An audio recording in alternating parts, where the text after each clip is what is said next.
welcome back to my knitting podcast, which I'm probably going to rename because I've already renamed my channel to Imladris Knittery,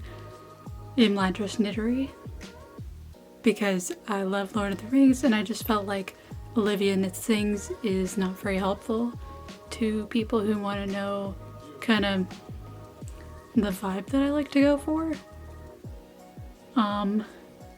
Not that I've been going for a Lord of the Rings vibe in my videos or my Instagram feed, but let me just start over.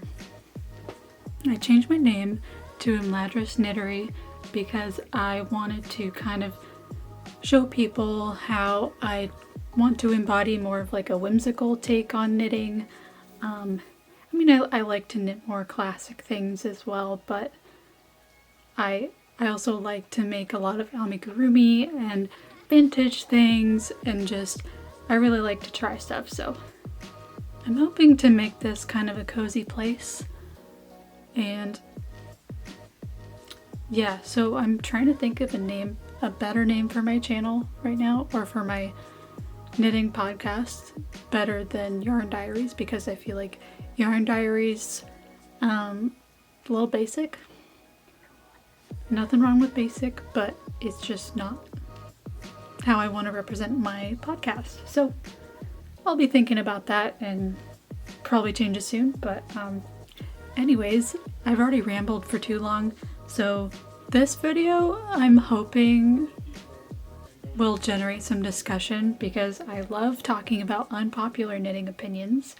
I love watching other people's knitting opinions, reading them, seeing if I agree or disagree, or if I think that's a terrible opinion, or if I think it's actually a popular opinion, which happens a lot. So yeah, I kind of wanted to get into just a few of my, what I feel like are maybe more unpopular takes, or at least ones that have kind of started to shift from popular to unpopular. Anyone who's watched my channel will know that I've been knitting since about, I want to say 2006, around there. I was 10 or 11 years old, so a really long time, and I've kind of seen how knitting fashion has changed so much over the years, and I feel like knitting fashion is really at a high point right now. I'm seeing stuff, every day on Instagram, Pinterest, whatever, that I want to knit and that I think that would wear well. And I could not say the same thing when I was a kid and a teenager, because a lot of stuff I was seeing was just not to my taste. But I love how much vintage knitwear there is now, and how much hand-dyed yarn has come into play, and I'm just feeling so inspired. And another reason why I wanted to make this video today was because I just came back from a sit and stitch that I go to every week at my local yarn store, Cozy, here in Eugene, Oregon.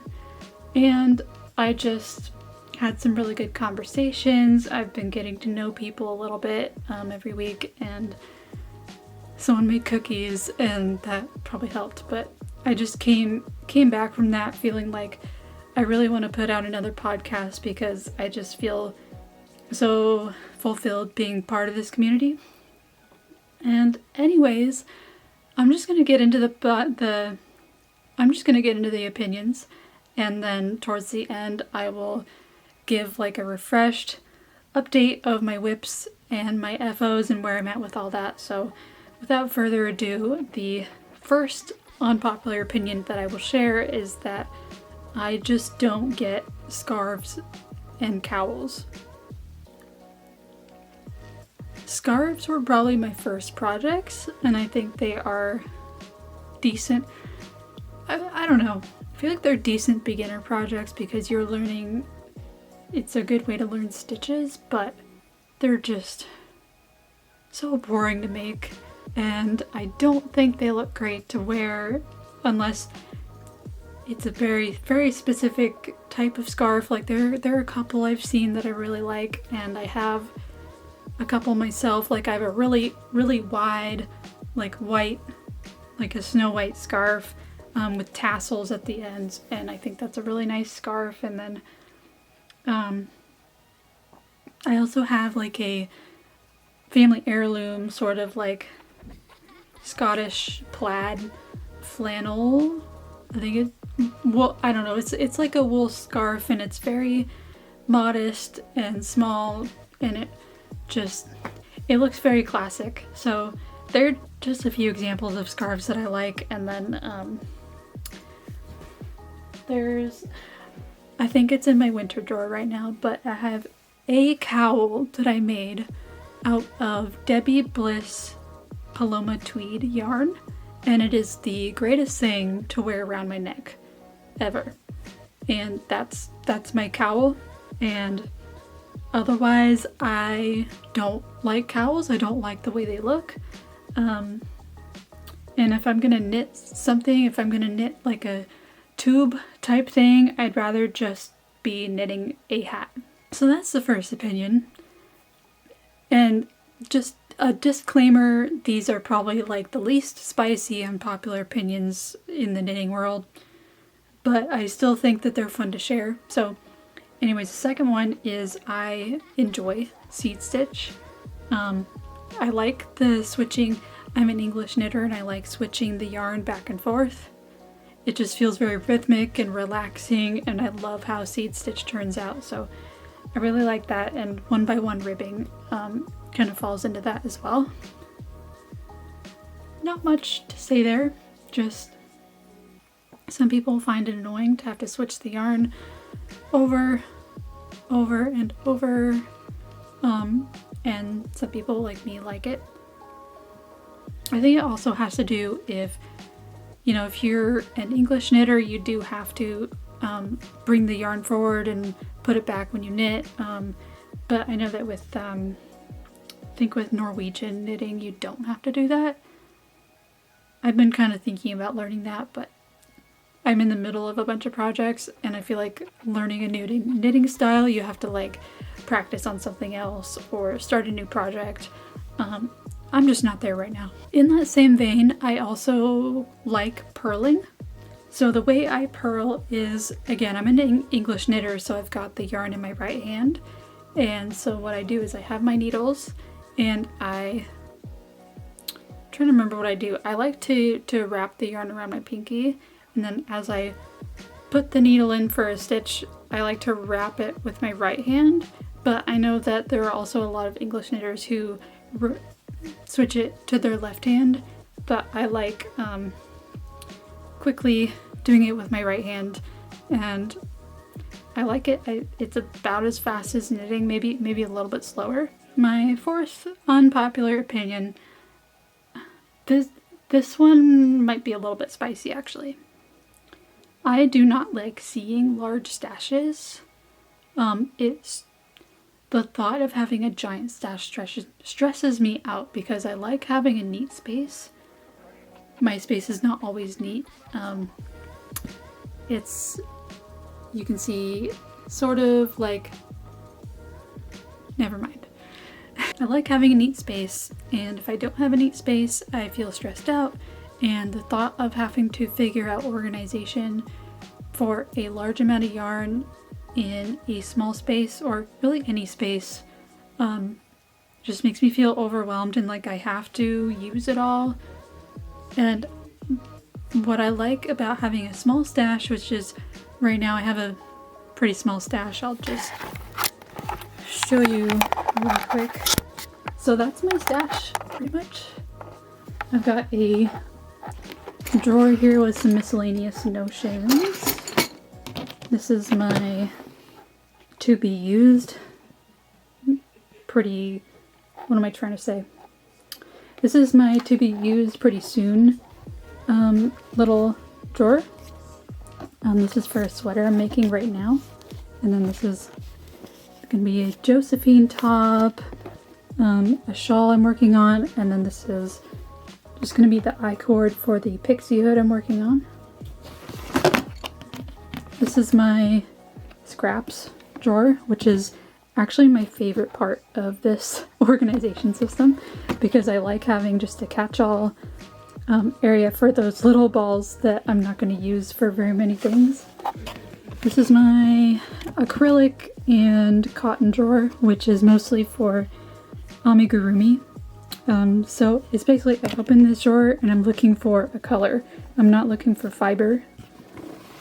And then lastly, if I'm gonna push all this stuff out of the way, this is my favorite drawer, second favorite drawer. This is all my wool. It is the fullest drawer because I mostly use wool when I'm making garments. And yeah, all my favorite yarn goes in here, and it's just very manageable. And any extra yarn I get,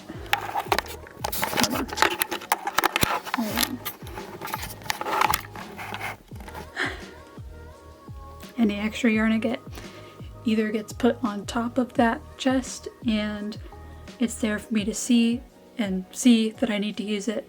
It gets put on top of the drawer and then I use it, and I just feel very good about having not very much yarn, to be honest.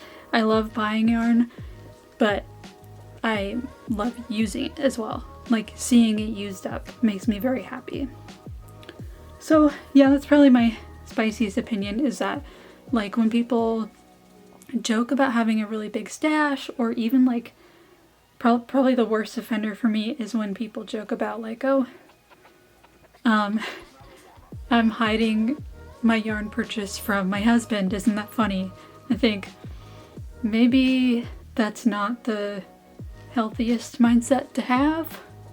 No judgment here. I'm not placing judgment on anyone who feels that way. I'm just, for me, if that was my experience, if I was not telling my significant other about yarn purchases, I'll start to wonder if that's where I want to be.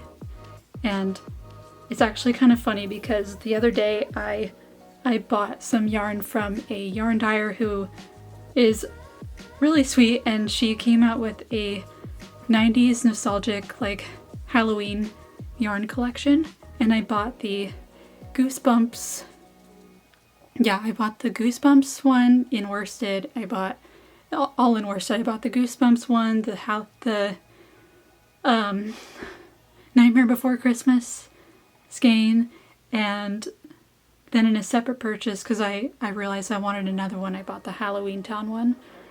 They're all gorgeous. I'll link it below so you can see those. And oh, it was so funny. I came home and I told Jordan, my fiance, that I did something bad today, or you know, I was bad today, and he said, "Did you buy yarn?"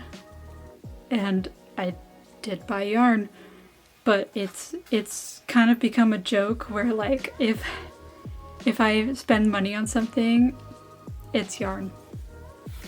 And I'm very open about that, and even if I feel a little bit guilty about it, I'll just be like, man, I broke my rule, I spent money on yarn, and he'll be like, darn it, and we'll go on with our day. So it doesn't become like something I feel like I have to hide. But you know, if that's where you're at, no judgment whatsoever.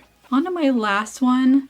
I guess this one is also a little bit spicy, so I'm just going to retract my previous statement of these not being spicy, because I forgot what my opinions were until like I've been checking my notes here, and I'm like, wait a second, that's actually kind of... I think that a lot of color combinations I see from people, a lot of them are absolutely incredible, and like, I know some people don't like this, but I think they look delicious and I want to eat them. Like, seriously. Especially like Wandering Flock, I really want to get some of their yarn eventually.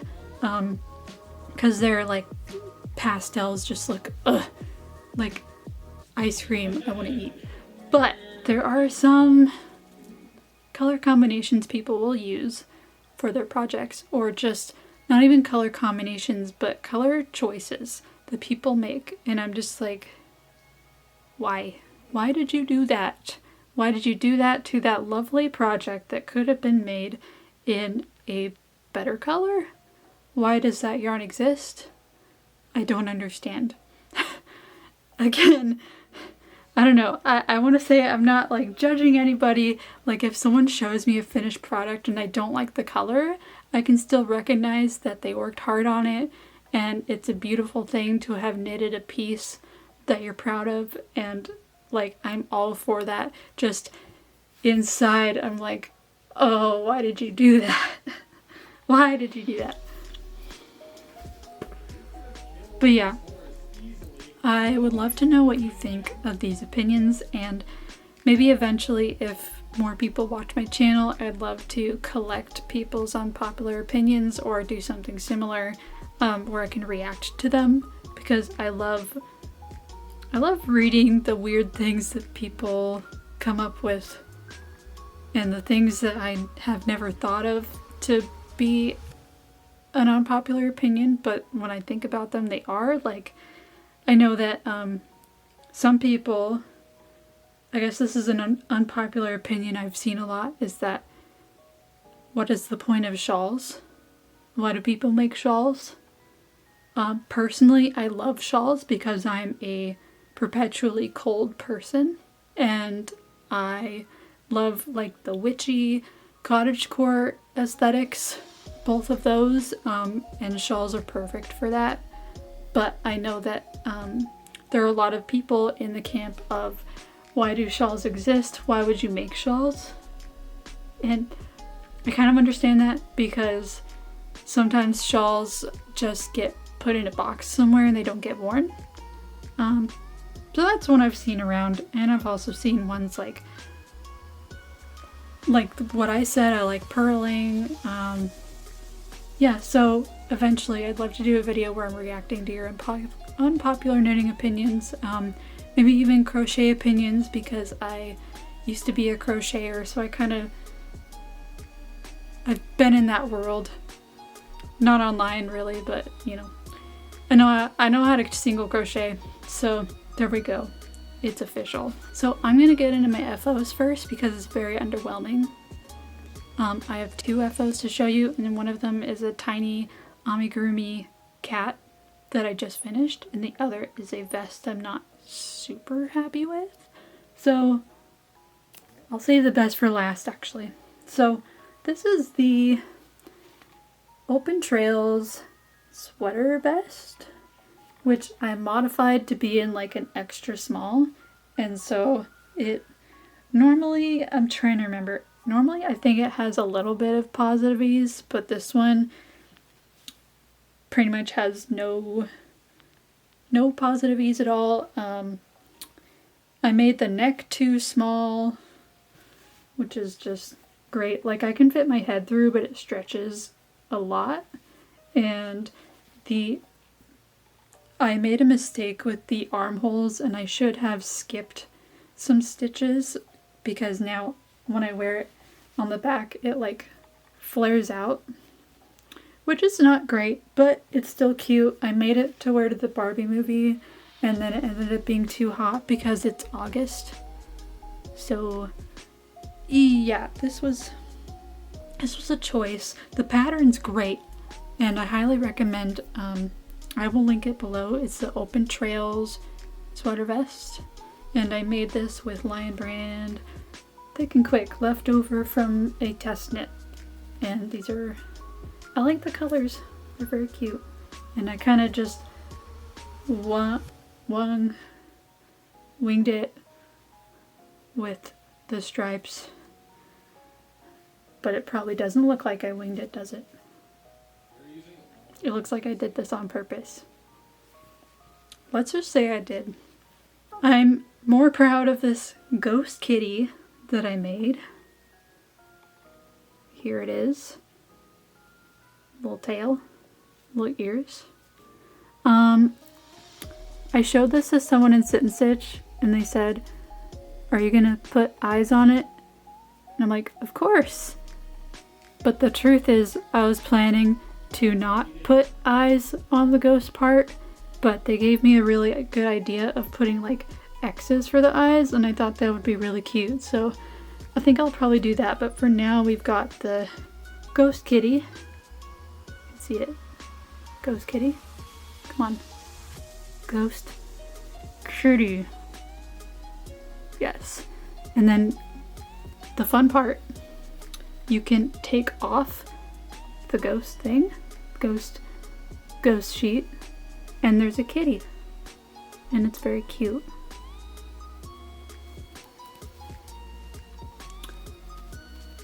So those are my FOs. Now I'm gonna go into my whips. This is almost an FO. This is the Pixie hood, which I'm just about finished with. I'm totally finished with the hood part except for weaving in the ends. And then I just want to do like an I-cord so I can tie it in the front and give it that vintage look, but here it is.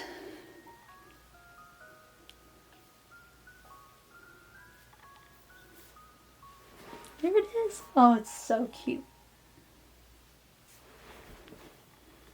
I love the point at the top. That's probably my favorite part. But I am obsessed with how this yarn feels and how nice it was to work with. I said in a previous video, but these are both Malabrigo. You can actually see the color really well right here. But it's Malabrigo mohair in heirloom vegetables held together with Malabrigo sock yarn in magenta. Just one strand of each, and yeah, it's absolutely lovely, and I still have a fair amount left, so I don't know what I'm gonna do with the leftovers, but when I think of something, I will share that. I'm also working on another Halloween kitty.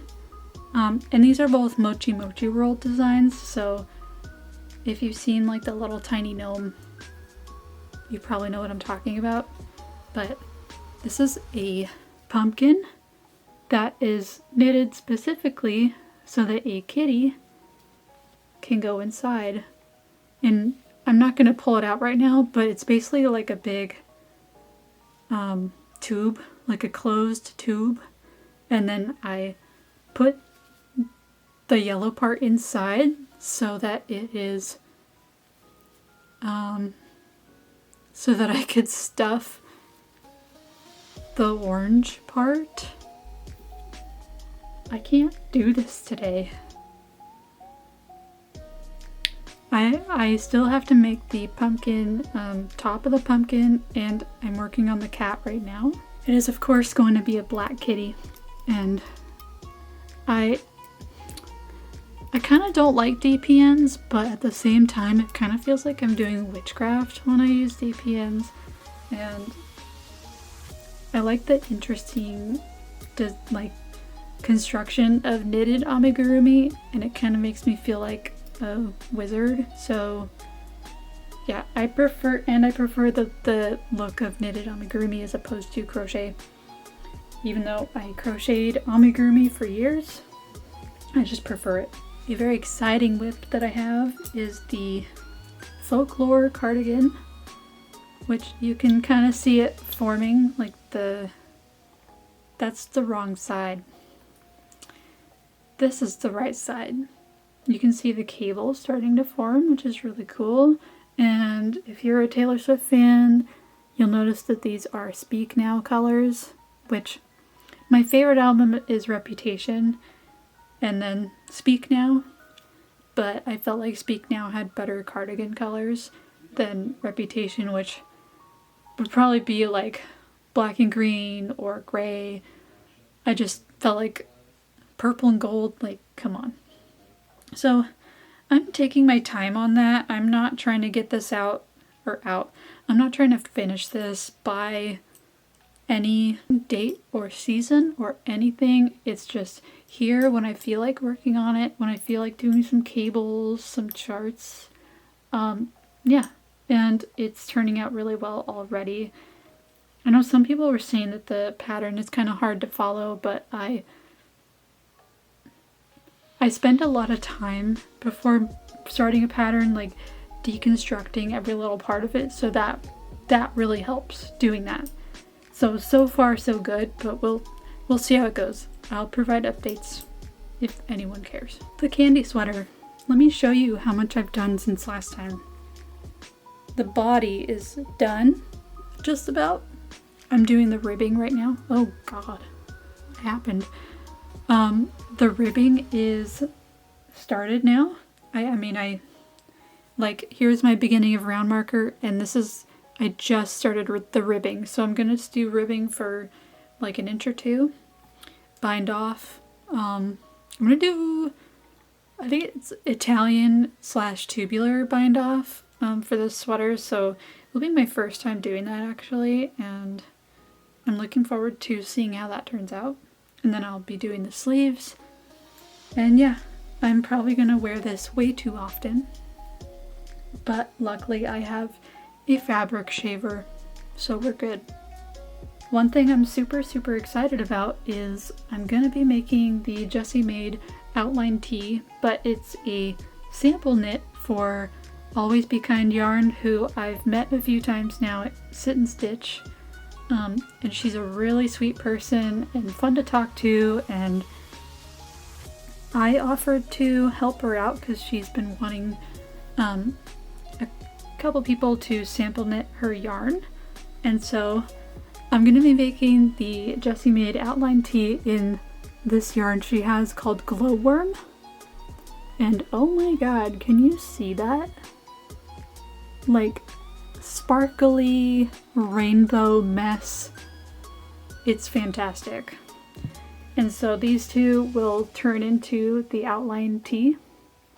And I'm just beyond excited. I've never sample knit. I've test knitted, and that was really fun. But I've never sample knit before, and I definitely feel confident enough in my knitting at this point to do it. And this yarn is just like, I got it ball up today, and I'm probably gonna start swatching it today. Even though I have a sweater that's just about going to the next stage, I'm like, no, I have to get started on this because, like, again, look at this yarn. Look at it! I cannot wait to share how that turns out and how it looks when it's knitted up. And yeah, my recording stopped, but I'm at the end anyways, so I hope y'all have a great end of your weekend or Monday or whatever day it is, Sunday or Monday. And yeah, I'll see you guys next time, possibly with a new podcast name, and who knows what we're gonna talk about. So I will see you next time, and I hope I will stop rambling soon because I'm tired of hearing myself talk.